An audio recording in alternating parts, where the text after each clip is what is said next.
what is something that you see in our community that is very strong and an area that's very weak? She was like, let me hold off, let's schedule next week. Let's do something next week. Yeah. A month, 2 months passed, 3 months. She was diagnosed with cancer. Hey, we motivating the nation, gonna set the foundation. Spreading positive knowledge through crucial conversation. This goes farther than just feeding you motivation. As I let you in the basis of my operation. With such intensity, I say what I mean. The world is going crazy, man. I think it's time to intervene. Planting nuggets of wisdom till the cup overflows. Dive deep into the war room that I built below. At the Golden State, baby, yeah, I'm shining like a pro. All rise for the Will Rodriguez Show. Let's go. Welcome back to Crucial Conversation with Will Rodriguez. This is episode 5. Today we have a very special guest, Vanessa. Vanessa, thank you so much for coming out. No, thank you for having me here. Absolutely. But before we jump into the podcast, be sure to like, subscribe, share, hit the notification bell, and all that stuff. For sure. With that being said, Vanessa, tell us more about you, your story. Who is Vanessa? Who am I? Well, I'm Vanessa, and I was born in Mexico. I'm an immigrant. I've been here since I was 6 years old. Then my dad passed away, and then that's when my mom, decided to come to the American dream, right? Oh, yeah. I think, U.S. is the American dream. So, what part of Mexico are you guys from? Chihuahua. Okay, cool. Awesome. Yes. And then I have a sibling, a brother, younger brother. Mm-hmm. I'm the only girl. Mm-hmm. And yeah, my mom came to the U.S. and, I grew up here in Dallas. Oh, Yeah. Awesome. So you've been in Dallas all your life? Yes. Yes. Got it. And tell me more about that, because you said your dad passed away. Sorry about that. And then your mom had to make a decision. Yes, right? She had to make a decision. Yes. So she could have stayed there, but she decided to come over here to pursue the American dream. So how was that like? Like for your mom, for you, like, growing up in Texas, how was that like? Well, we already had family in Texas. What I remember is that when my dad passed away, my mom moved over here, and, she stayed here for a whole year to kind of like, settle, find, have a place for us, for me and my brother to be able to have a home, when we would come. Yeah. I stayed with my grandma and my grandpa. So they were raising us, stuff like that. It was hard trying to, when my dad passed away, he was very young. How old was he? He was in his early 20s. Are you serious? Wow. So I have 3 kids. I'm 33, 8-year-old, 2-year-old, and 5-month-old. Oh. So, wow, he was so young. He was young, yeah. Man. We'll talk a little bit more about that, but I'm just shocked that he was that young. Yes. Yeah. So that happened, and then you grew up here in the States, obviously. And how was that like? Did you experience any hardships growing up? Because you're an immigrant, essentially, or? Yes, I did. So when I came here, when you're little, you kind of see, you look around, you kind of see how your family, mom, So what I remember that my mom will walk, to work.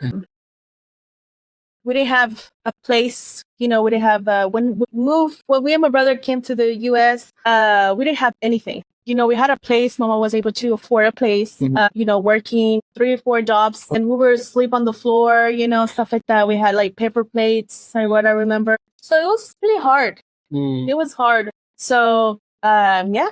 Okay, got it. And you said you're the youngest or the oldest? I'm the oldest. Oldest, okay. Did you feel like you took on a lot of responsibilities because you were the oldest? So we're just a year apart. So it's not much of a difference. Okay, got it. But yeah, I feel like, being the oldest, you have to have some type of responsibility, right? Okay, got it. And, you being, coming over here and learning a new language, the culture is way different than in Mexico, right? Even though still we're a border town, essentially, right? Or right. We're next to Mexico. It's definitely not the same. It is not the same, but I remember when I would go to school, people would make fun of me. Oh, you're from Mexico. You only know Spanish. Yeah, things like that. of course. But I never took it at offensive. I was raised, to be able to have respect. Oh, great. That's awesome. So yeah, that's good. That's good. I know in schools or just with friends in general, there's all kinds of bullying happening. Either you're too short, you're too dark, you're this, you're that. That's almost expected. Yeah. But a lot of people don't even know how to deal with it. Like for me, I just took all the bullying until I'm like, you know what, enough is enough. And then if somebody will say something, I'll try to beat them up. Like that's how I would respond to things. But everyone's gonna be a little bit different. Well, for me, it was different because I never got in a fight. Oh, good. Okay. I would get bullied. I would try to, people were trying to jump. Yeah. I'd be like, I'll meet you on the bus. And I'm like, okay, cool. I'll see you there, but nothing will happen, I never look for trouble, I guess you could say that. That's good. That's good. Awesome. And so we talked a little bit earlier before the podcast, before we started recording. You're married. Yes. Awesome. So how long have you been married? It's been 2 years. Yes. Awesome. Congratulations. So when you were in the process of like getting to know your significant other, what are some of the expectations that you had, or what are some things that you were looking for in, a husband? Well, we were dating for 5 years.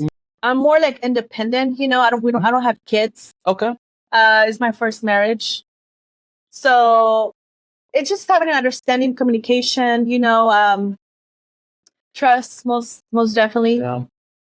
I think we get along very well in that aspect. That's the reason I did marry. Oh, great. So you were looking for somebody that you could connect with, that you could trust, that you could, in a sense, start a family with, somebody that probably was strong in areas that you're probably weak at. Like for me and my wife, she's very, very good at bringing things up that are pretty obvious. And I'm like, oh, I don't want to take that that correction at times. Right? Sometimes my wife is like, you're hanging around. No, you're working too much. Yeah. You're not hanging around with family enough. And I'm like, what do you mean? Like, and then she kind of brings it back and we have those conversations, but it's definitely something that's needed, right? Yes. Yeah. And for me and my wife, same thing. I saw that she was trustworthy. I could communicate with her well.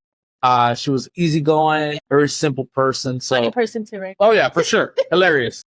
That's cool. That's awesome. That's awesome. So let's talk a little bit more about you and what you do for a living. What do you do? What did you do for work or for business? Well, I work for myself as an independent insurance professional for life insurance. Okay. I do a little bit of final expense, mortgage protection. Okay. So I help more like the Hispanic side of the community. Okay. Like different culture, to have like a different culture, kind of like educate them. Yeah, of course. Are you focused just here in Dallas? Are you all over the U.S. or? I'm actually licensed in 5 states. Okay, got it. But you do have a lot of. Okay, got it. Awesome. And so you focus mainly on Latinos at this point. What is something that you see in our community that is very strong and an area that's very weak? I think we're prideful. Right. They were real prideful. Okay. Another areas, sometimes you want to, like, when they don't really ask for help, you know what I mean? So they don't really kind of like, let me search this, let me do this, unless you kind of like bring up the conversation, kind of like, ask them the right questions. Well, that's what I've been experiencing. Got it. So that's like a major flaw. It seems that in our communities, we don't ask for help. Or when it comes to life insurance, I'm assuming that people are not, as soon as you tell them, hey, I do life insurance, they don't say, hey, I need life insurance, or they don't say, no. They'll walk away, Yes. Go ahead. Sorry. You don't want to like say, oh, I sell life insurance. You have like, because no, it's kind of like, kind of like open up a little bit into that conversation. And do you think the reason why they don't want to talk about life insurance is because they don't want to think about dying, or they don't really see the value, or what is it? I think most in our community, it's not really talked about. I think we're all gonna. They're kind of. I believe everybody's scared, right? I mean, I'm scared too. We're all scared, but it's just. I mean, sometimes they don't want to bring it up. They don't want nothing to do. They're like, I'm not gonna die. Something like that. Got it. So it's just different. So would you say that, if you had a big microphone right now, and let's say there's, I don't know how many Latinos we have in the US, but let's say we have 320, let's say we have 50 million. Don't quote me on that. I'm assuming. Let's say we have 50 million Latinos, and a small percentage had life insurance. What is something that you want to say to them to get them going, to get them thinking about life insurance? I can tell you a little bit of my experience, my personal experience. I know. I mean, I'm 35, and I just barely knew about life insurance 7 years ago. Wow. Like, I didn't even know it existed, right? Like, yeah. I didn't have the resources from me back in the days or anything. So I wish my family, especially my grandma, should have some type of place, because there's life insurance could do a lot of things for you as a, financing, for example, like home care, stuff like that. All the different benefits. There's different benefits that I could provide. Cancer, I had a lot of family in the cancer in my family. Yeah. And, we're usually asked for help.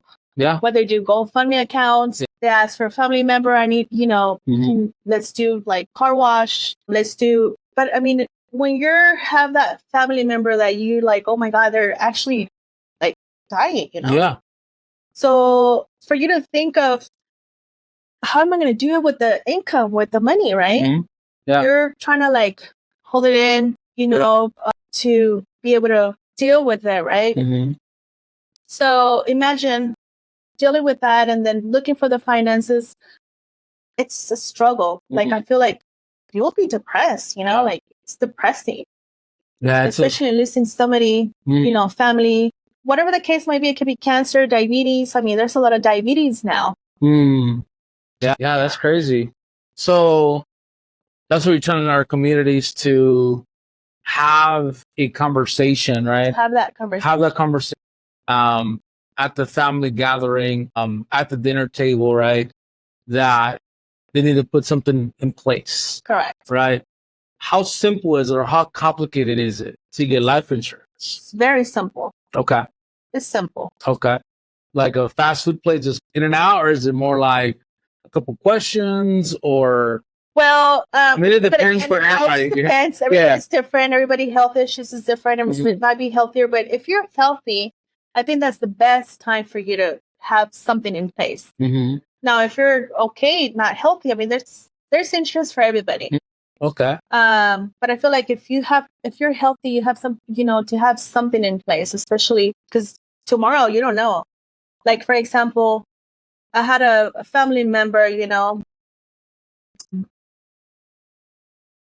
she was like, let me hold off, let's schedule next week. Let's do something next week. Yeah. A month, 2 months passed, 3 months. She was diagnosed with cancer. Oh, so that's tragic. And just like that, right?